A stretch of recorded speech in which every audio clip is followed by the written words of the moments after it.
معايا هنا 4 بيضات متوسطين، ومعايا معلقة صغيرة فانيليا، ومعلقة صغيرة خل، ونص كوباية سكر ما يعادل 125 جرام، وكوباية وربع دقيق ما يعادل 175 جرام، وربع كوباية نشا ما يعادل 30 جرام، ونص كيس بيكنج باودر او كيك شيف ما يعادل 8 جرام او معلقة كبيرة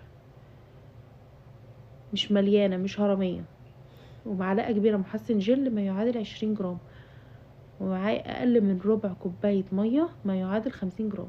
وهضرب المكونات دي كلها في العجان لحد ما قوامه بيبقى بالشكل اللي قدامنا ده وابيض ومرتفع. لو ما عندكيش عجان يبقى هتضربيه بالمضرب الكهربائي، بس هتفصلي بقى المواد السائلة عن المواد الجافة.